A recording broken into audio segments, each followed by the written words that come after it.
माता पार्वती ने क्यों दिया गौ माता को जूठन खाने का श्राप। एक बार माता पार्वती ने तीज के दिन व्रत रखा था और जब माता पार्वती के व्रत खोलने का समय आया तो भोलेनाथ ने हंसी ठिठोली करने की सोची।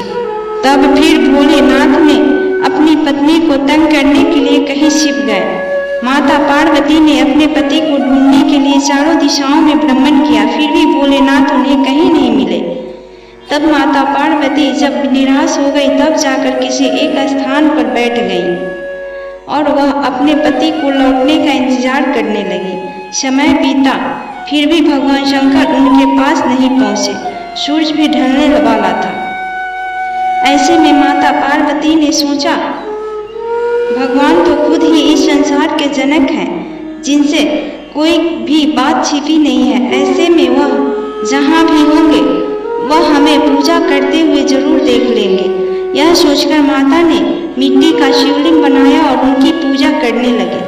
और यह सब कार्य भगवान शिव अदृश्य होकर देखकर मुस्कुरा रहे थे। जैसे ही पूजा समाप्त होने के बाद माता ने नदी में सामग्री विसर्जित की, वैसे ही भोलेनाथ उनके सामने प्रकट हो गए और माता पार्वती को सताते हुए बोले, हे देवी, तुमने तो मेरे बिना ही पूजा कर ली, क्या तुम मेरे लौटने का इंतजार नहीं कर सकती? आखिर ऐसा क्यों? माता पार्वती ने कहा कि स्वामी, मैंने तो आपका इंतजार किया, लेकिन समय बीतता चला गया, इसलिए मैंने मिट्टी का शिवलिंग बनाकर आपकी पूजा की और अपना व्रत पूरा किया। तब भगवान शिव ने बोला कि मैं तुम्हारी बात का विश्वास कैसे करूं?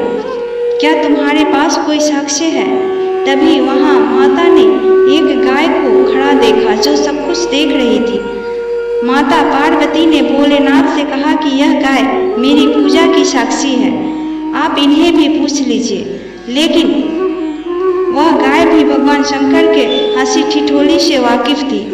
तब भगवान ने उस गाय से पूछा कि ये क्या सच बोल रही है? तब गाय ने भी भगवान शिव का साथ देते हुए ना में सर हिला दिया। तब महादेव ने हंसते हुए माता पार्वती से कहा कि वह हंसी ठिठोली कर रहे थे और उन्हें सत्य का ज्ञान है। तब माता पार्वती ने अपने पति के सामने अकारण ही झूठा कहलाने का कारण वह सह न सकी और वह गाय को श्राप देते हुए कहा कि जिस तरह आज तुमने झूठ बोला है, उसी प्रकार संसार में तुझे झूठन ही खानी पड़ेगी। तुझे कितना भी अच्छा भोजन क्यों ना मिले, फिर भी तुम हमेशा झूठन के पीछे भागोगी। यह सुनकर गौ माता रोने लगी। तब भगवान शंकर बोले कि वह तो मेरे कहने पर ही झूठ बोल रही थी और इसमें उसकी कोई गलती नहीं है। यह सुनकर माता पार्वती को अपने दिए गए श्राप पर दुख हुआ और उन्होंने पुनः गौ माता को यह वरदान दिया कि वह दिव्य जन्मा है और उनके सभी गुण यथावत ही रहेंगे, लेकिन उनका दिया हुआ श्राप अब टल नहीं सकता। तो दोस्तों, माता पार्वती और गौ माता की यह कथा हमें यह शिक्षा देती है कि जीवन में झूठ बोलने के हमें कितने भयंकर परिणाम झेलना पड़ता है।